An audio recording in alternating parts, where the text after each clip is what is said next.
परमाणु द्रव्यमान, atomic mass. परमाणु वह सूक्ष्म, सबसे सूक्ष्म कण, किसी पदार्थ का सबसे सूक्ष्म कण, अविभाज्य कण, उसका मास या द्रव्यमान। जैसे कि डाल्टन के परमाणु सिद्धांत की सबसे विशिष्ट संकल्पना परमाणु द्रव्यमान को लेकर थी। उनके अनुसार प्रत्येक तत्व का अभिलाक्षणिक परमाणु द्रव्यमान होता है, मतलब कि प्रत्येक तत्व का परमाणु द्रव्यमान उस तत्व को अलग करता है, कैरेक्टराइज करता है, उसको उसके अलग अलग प्रारूपों को बताता है। जैसे डाल्टन का सिद्धांत स्थिर अनुपात के नियमों को भली भांति समझता है और उसका समर्थन करता है, और जिसके चलते कई वैज्ञानिकों ने इससे प्रेरित होकर परमाणु द्रव्यमान पर काम करना शुरू किया। अब लेकिन परमाणु द्रव्यमान को निकालना, किसी परमाणु के द्रव्यमान को निकालना अलग अलग तत्वों के परमाणु को, ये काफी कठिन कार्य। तो इसका तरीका यह रहा कि रासायनिक संयोजन के नियमों का उपयोग करते हुए, रासायनिक संयोजन मतलब द्रव्यमान संरक्षण और स्थिर अनुपात, इन दोनों नियमों का प्रयोग करते हुए और साथ ही उत्पन्न यौगिक के द्वारा सापेक्ष परमाणु द्रव्यमानों को ज्ञात किया गया। उत्पन्न यौगिक के द्वारा सापेक्ष परमाणु द्रव्यमानों को ज्ञात किया गया। जैसे कि कार्बन और ऑक्सीजन को ही, कार्बन मोनोऑक्साइड के लिए एक यौगिक है जिसमें कार्बन, जो कि कार्बन और ऑक्सीजन से निर्मित है, बना हुआ है। आप प्रयोगशाला में आप कार्बन की 3 ग्राम लीजिए और ऑक्सीजन के 4 ग्राम लीजिए, दोनों को मिलाइए तो आपको कार्बन मोनोऑक्साइड मिलेगा। अब यहाँ पे कार्बन 3 ग्राम और ऑक्सीजन, अब यहाँ पे देखेंगे जो कार्बन है अपने ऑक्सीजन के 4/3 गुना अधिक ऑक्सीजन के साथ संयुक्त होता है। कार्बन अपने से 4/3 गुना अधिक ऑक्सीजन के साथ संयुक्त होकर यह कार्बन मोनोऑक्साइड बनाता है। अब यहाँ पर हम कार्बन के द्रव्यमान को हम परमाणु द्रव्यमान इकाई मानेंगे, मानक मानेंगे।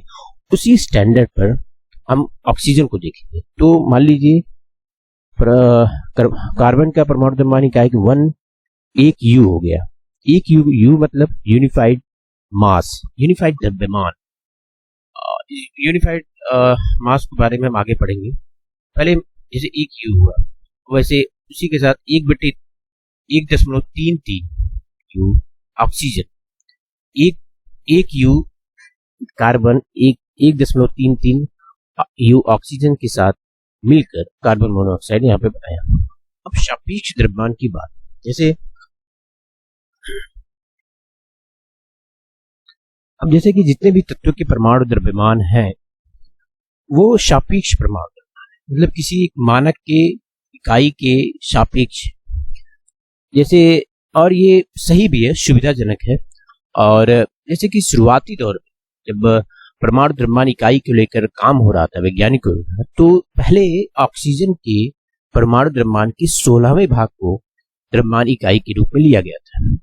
और ये आसान भी था क्योंकि ऑक्सीजन तमाम और भी तत्वों के साथ मिलकर यौगिक बनाते हैं, और ऑक्सीजन के जो द्रव्यमान इकाई से जो द्रव्यमान प्राप्त हो रहा था, सापेक्ष द्रव्यमान, वो पूर्णांकों में प्राप्त अधिकतर पूर्णांकों में प्राप्त हो रहा था। ये तो आसान था। लेकिन उसके बाद फिर 1961 में इस पर और काम हुआ। तो कार्बन 12 के समस्थानिक के परमाणु द्रव्यमान के 12वें भाग को लिया गया एक स्टैंडर्ड के रूप में, और इसके स्टैंडर्ड इकाई के बेस पर हम तमाम तत्वों के परमाणुओं के द्रव्यमान को निकाला गया, ज्ञात किया गया। अब एक सापेक्ष को समझने की बात है। जैसे एक फल वाला है और उसके पास तमाम कई और सारे फल हैं, और तरबूज भी है। तरबूज को लेकर उसकी एक समझ है कि वो 12 इकाई का है, एक तरबूज, लेकिन उसके पास भार नहीं है, कोई मानक भार नहीं जिससे कि और फलों को वो नाप सके। तरबूज के बेसिक उसके पास एक समझ बनी हुई कि 12 इकाई का है, तो उसने तरबूज को 12 टुकड़ों में काट दिया। तो एक टुकड़ों के सापेक्ष वो अगर कोई भी फल खरीदना है तो उसके सापेक्ष वो तमाम फलों को, जो भी फल हैं उसके सापेक्ष उसके द्रव्यमान को निकाल रहा है। एक तराजू की एक पलड़ी पर एक टुकड़ा रख रहा है और उसके बाद दूसरा कोई फल जो रख रहा है उस पे, और उसके सापेक्ष उसके द्रव्यमान को निकाल रहा है। तो यहां से एक बात निकल के आई कि किसी तत्व का सापेक्षित परमाणु द्रव्यमान को उनके परमाणुओं के औसत द्रव्यमान और कार्बन 12, कार्बन का समस्थानिक है, कार्बन 12 के परमाणु द्रव्यमान के 12वें हिस्से के अनुपात, कार्बन 12 परमाणु के द्रव्यमान के 12वें भाग के अनुपात द्वारा इसे परिभाषित किया जाता है यू पर। इसके पहले यू यूनिफाइड मास के पहले हम इस्तेमाल करते थे परमाणु द्रव्यमान के लिए एटॉमिक मास यूनिट, परमाणु द्रव्यमान इकाई AMU। बाद में IUPAC ने international union of pure applied chemistry organization ने इस AMU को हटाकर यहाँ पे यूनिफाइड मास रखा, यूनिफाइड मास U। अब U बराबर 1.66, यूनिफाइड मास क्या है 1.6654 गुणे 10 के घाते -27 किलोग्राम।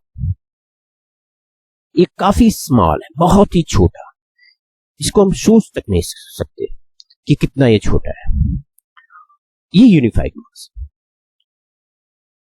और जैसे हाइड्रोजन को ले, पहले बात करते हैं परमाणु एटम के वो कंपोनेंट घटक के, 3 घटक, प्रोटॉन, न्यूट्रॉन और इलेक्ट्रॉन। और परमाणु का जो द्रव्यमान है वो 99.4% डिपेंड करता है उसके न्यूक्लियस, उसके नाभिक पर, मतलब नाभिक पर उसके, क्योंकि नाभिक उसके प्रोटॉन, न्यूक्लियस उसका न्यूक्लियस उसके प्रोटॉन और न्यूट्रॉन के द्रव्यमान के योग के बराबर होता है। 99.4% द्रव्यमान न्यूक्लियस पर डिपेंड करता है, नाभिक पर। तो हाइड्रोजन में देखेंगे, हाइड्रोजन एक ऐसा तत्व है जिसका 99.8% हाइड्रोजन जो होते हैं उनमें केवल पूरे ब्रह्मांड में 99.8% जो हाइड्रोजन होते हैं उनमें केवल एक प्रोटॉन होते हैं, न्यूट्रॉन नहीं होता। प्रोटॉन एक, न्यूट्रॉन 0 और इलेक्ट्रॉन होते हैं। तो प्रोटॉन एक। अब यहां पे देखेंगे प्रोटॉन का जो द्रव्यमान होता है, मास, वो लगभग बराबर होता है 1 U के। वैसे तो 1.007 U, तो लेकिन लगभग 1 U के। वैसे न्यूट्रॉन का भी द्रव्यमान उसी के लगभग 1.008 कर सकते हैं, द्रव्यमान U के बराबर होता है न्यूट्रॉन। लेकिन इलेक्ट्रॉन का द्रव्यमान इन दोनों प्रोटॉन और न्यूट्रॉन के कंपेयर, सापेक्ष काफी कम होता है, तो इसलिए इसको नगण्य मानते हैं। तो अब बात करते हैं हाइड्रोजन के परमाणु के द्रव्यमान। अब इसमें न्यूट्रॉन नहीं है, केवल प्रोटॉन है न्यूक्लियस पे, नाभिक में। तो अब इस प्रोटॉन के द्रव्यमान के बराबर इस हाइड्रोजन के परमाणु का द्रव्यमान होगा। इसमें थोड़ा सा इलेक्ट्रॉन का भी द्रव्यमान होगा, मतलब नगण्य है लेकिन कुछ तो है। तो प्रोटॉन प्लस इलेक्ट्रॉन का जो द्रव्यमान होगा वह होगा लगभग बराबर 1.008 U, या ये 1.008 U। यूनिफाइड मास, मतलब U का मतलब यूनिफाइड मास, यूनिफाइड द्रव्यमान। तो इसी तरह पीरियोडिक टेबल में और भी तत्व हैं, जैसे कार्बन। कार्बन का परमाणु द्रव्यमान 12.01 U।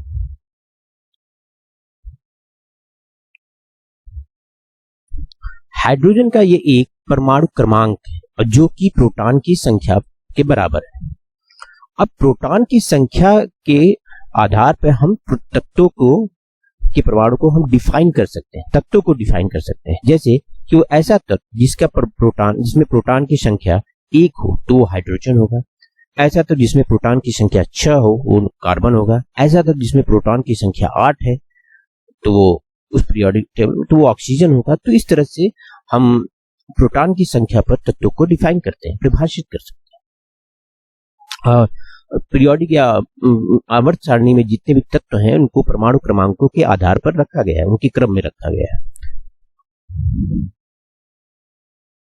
अब जैसे कार्बन का जो परमाणु द्रव्यमान 12.01 U आया, इसमें 6 प्रोटॉन और इसके नाभिक में 6 प्रोटॉन 6 न्यूट्रॉन होते हैं।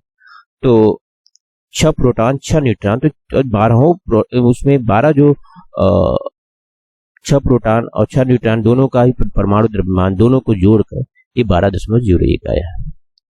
6 प्रोटॉन का परमाणु द्रव्यमान 6 न्यूट्रॉन का परमाणु द्रव्यमान दोनों को जोड़ा तो वो परमाणु द्रव्यमान उस तत्व के परमाणु का परमाणु द्रव्यमान उस तत्व का परमाणु द्रव्यमान निकल कर सामने आया। यह है यूनिफाइड मास, यूनिफाइड द्रव्यमान या मास। इसको कहते हैं एटॉमिक मास यूनिट, और मतलब परमाणु द्रव्यमान इकाई, परमाणु द्रव्यमान इकाई, atomic mass unit, AMU. AMU का इस्तेमाल पहले हुआ करता था, बाद में आईयूपीएसी ने इसे चेंज करके यूनिफाइड मास कर दिया।